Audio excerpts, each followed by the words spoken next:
Hello there.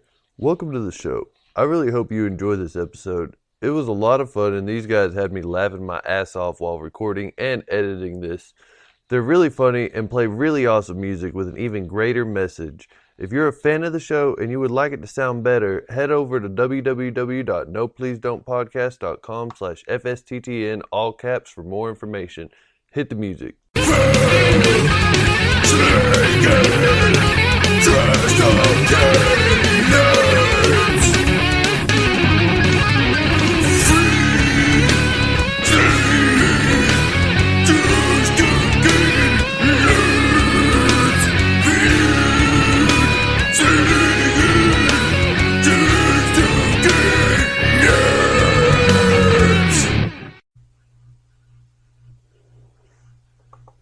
Hello.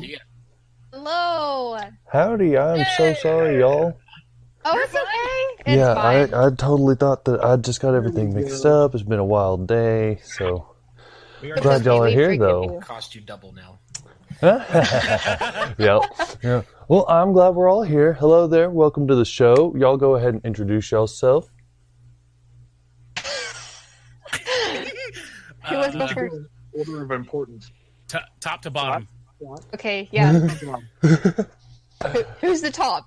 It's Jory. Jory's the first one in this thing. So Jory, Hello, introduce yourself. My name is Jory. I am the bassist for Divided Me. Hello, I'm Deanne Oliver, and I am the clean vocalist for Divided Me. Most valuable.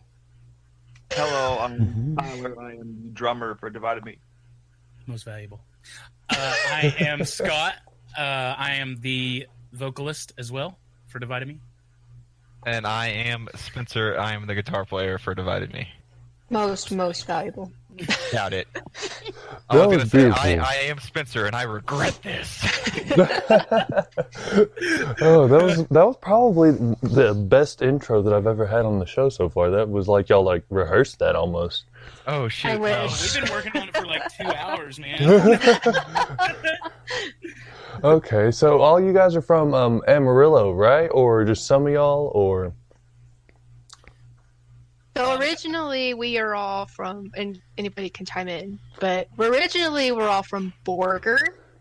Borger. But myself, Tyler, and Spencer live in Amarillo. Yeah, and we then don't like to Scott- talk about Borger. I'm sorry. So all of us are from Amarillo then. Let's just say that. How about Yeah, it's that? easier. It's easier to It's say easier. that. Yeah. Y'all make Borger sound like Snyder, except I ended up back there, you know? Okay, Yeah. some of us are still in the same boat, so. Yeah, I feel you. So, Amarillo, didn't the show Ghost Hunters go there recently, or am I thinking of another town? Oh, goodness. I think they did. It could be Catfish, because they went to the canyon. Well, I could have sworn it was like the guys who had Post Malone on their show. I'm pretty sure they went Ghost Adventures. Yeah. place on 6th Street where they do. Oh, the yeah. I secret remember haunted something like house that. Yeah. or something. Yeah.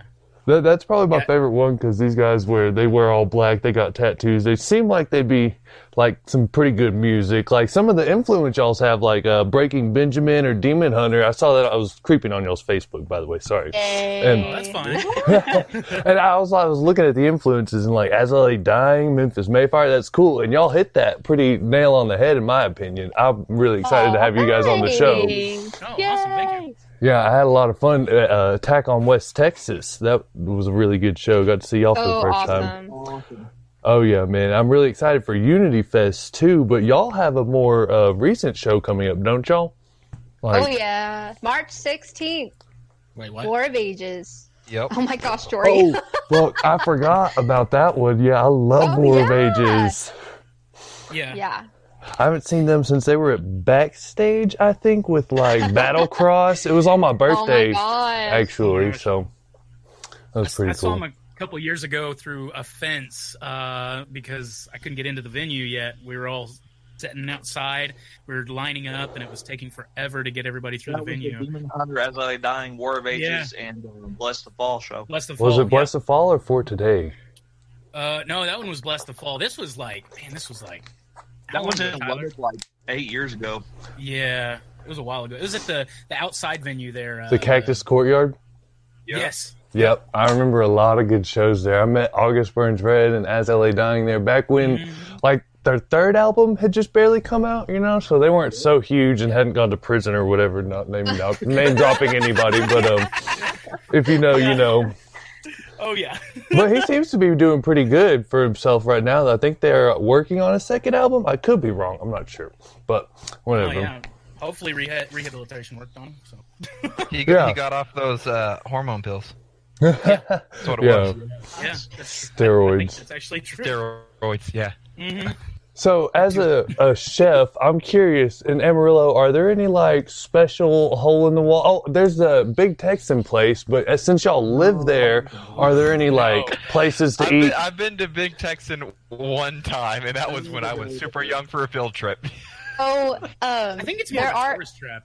Yeah, they do. Literally, this dude I do another podcast with called Local Trash, technically my boss, I guess, if you can kind of say that, he's going to make a trip there this weekend. He's like, you want to come with me and watch me fail to eat a 72-ounce steak? Yeah, I was like, nah, I'm good. It's like, I'll pay for beer. Okay, maybe. Yeah, but see, if you don't do it, I think you have to pay for it, don't you? Oh, yeah. Yeah. And that's like fucking 3 pounds of meat, something like that. I don't even know. Mm-hmm. Yeah. Yeah. So, okay, let's see. So y'all don't have any other secret hole in the walls, y'all just... I do. There's a few. I mean, it depends on what you're hungry for. Tyler's barbecue is amazing. Yeah. And then there's it's called Panda Express. Yeah. Oh my gosh, Corey, no. Panda E, bro. We don't have There that is a here. legit, like, oh my gosh. There is an Asian place, like, super small, and it's called Ichiban. And it is probably the best Asian I've had ever in Amarillo. I'll check that out. I know my wife really loves every Asian place that opens. We, like hibachi or anything like that. Anytime we go out of town, that's what we're getting. Nice. They have the best ramen. They make, like, homemade ramen. Ooh. Yeah, and chicken curry, and it's so good. I'm so hungry right now. I heard that. Yeah, we got dinner cooking right now. We've been in a rush all day, it feels like. Mm-hmm. But so I was talking to Crafting This Conspiracy last week. They were telling me about this. I don't know if y'all have listened to the episode. Salt Lake City, Utah has a vegan bistro. The Satan worshiper vegan bistro. Yeah, and it's like a metal venue also. Like, I think that's the coolest thing I've ever heard of, almost. Maybe if it wasn't vegan, if it was like just barbecue, then it would be like, I guess just every other venue, you know, but the fact that it's vegan kind of...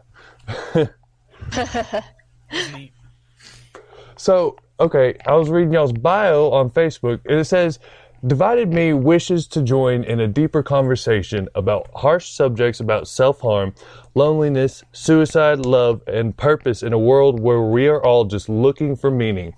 And I think that's awesome, because I feel like a lot of people don't like talking about stuff like that, and I think everybody should just feel comfortable opening up and talking about it, because everybody's got feelings. Animals have feelings. Absolutely. Yeah. No, and Tyler, our drummer, he's like probably the number one lyricist that we've had for probably more than half of our songs. And so Tyler, you're awesome. So thank you. But you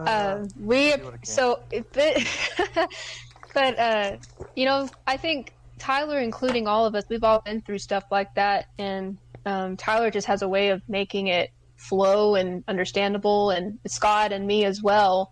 So we love our lyrics that we have, because I mean, that's we can sing about the experiences that we have, and we want other people to feel that way. So yeah, and y'all do an amazing job at it. And talking about lyrics and everything, I was curious about like how y'all write music. Do y'all do like a riff and then y'all do the beautiful vocals after that, to that, I guess? Or does someone write like a melody and then you write around that? It depends. It's different. Like the last 2 weeks, we wrote a song and we're like, oh, this is awesome. And then like we didn't like record it.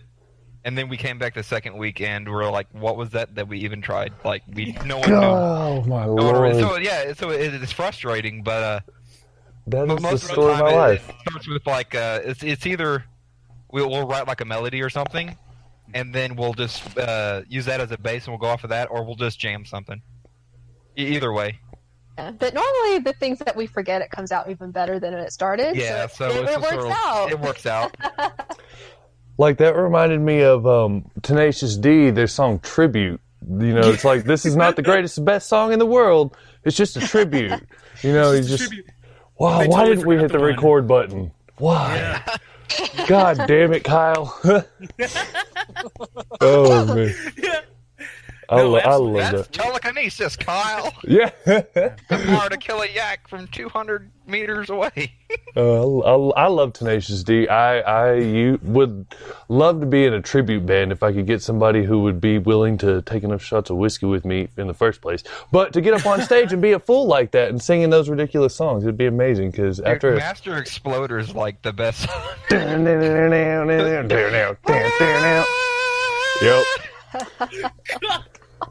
I'm sorry.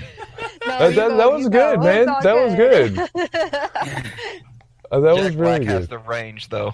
Yeah, he really Yeah. does. I think that they're very underrated just because it's like a joke, you know? But it's like even their first album recording, they had Dave Grohl as the drummer. And Yep. he was even the devil in the Pick of Destiny and did the movie. singing. Yeah, and like that's awesome. Like I think they're a real band. Like as far as acoustic metal, I guess that they do it. I can't think of anybody else like that. Oh, no. Yeah, it's nuts. It's really nuts. Yeah. So y'all. So I guess it's just a combination of all of y'all in y'all's writing process. Then. It's a mess. Yeah. Yeah. Whatever. It's a mess. Corey. Oh my god. Is there just like is a specific one of y'all's that like is you have to pry away from a recording? Just like leave it. Like just fix this one little thing. Like let me do it again, please. I don't. Oh no. I mean, I don't. Go ahead, Scott. I didn't say anything. No, I think we like to jam for a while, and then once we jam, we are like really happy with what we have. Then the process goes to so let's tweak things. And then as we start tweaking, it's like, all right, I got to step out for a moment, or I got to move away and just kind of figure out what we're doing. It can be kind of a mess, but it's a creative mess, and so it usually comes out with we usually come out with something pretty good. Not every We've got time. a very developmental style of writing because, I mean, it's not like we're completely throwing everything out the window if we don't like it or anything like that. But as we progress along in the song, things change, and it's kind of malleable until it gets to where everybody's comfortable with, whatever it is that we like. We're almost all perfectionists, but we also know when it's just like, okay, well, this isn't going to get any. Yeah, the song we're like, it's either this song is utter trash and we don't want to, like, we are embarrassed to play it live, or this song's pretty good. Like I think as musicians, all of us separately and together, we hold ourselves to a pretty high standard when it comes to actually like, this song's good enough for us. It's good enough for our fans, sort of situation. So we all like when you know it. It's one of those type of things. You'll sit there and write a song like, this is really good. This is better than that last song we wrote last week, which we're just gonna scrap. Yeah. It is like when we did our EP, we wanted to really just like a full album, and then we were like, this is just it's taking too long because we want to put out great songs, not just mediocre songs to fill in albums. We're like, okay, we'll do the EP and then we'll do singles, and so we're kind of experimenting with how to release music, but also mainly because we want it to be good music. So Well, I have to disagree there because I with saying that it's mediocre, because I think it's absolutely fantastic. But whatever. Thanks. I mean, I jam it. I really love the song "Years" a lot. I don't know, y'all. I'm sure y'all saw me dancing out there. I'm 6'6". Like, I'm putting that song in the middle of the episode, by the way. So I ripped it off YouTube. So since I told y'all, I think it's okay. that's fine. Yeah. For sure. Yep. Sue him, he says. See, I actually like sometimes I'll Photoshop like for the episode cover. I'll Photoshop stuff, and if I've ever used like Nintendo pictures, like I did recently with my new profile picture, I'll either paint over it Or I've taken like a downloaded Nintendo font and just put like "Don't sue, please," like remove Nintendo and just make it like Dude, they're sue happy. They really are. They're ridiculous. All the so streamers and everything like that. Even people that just play their game, they're like,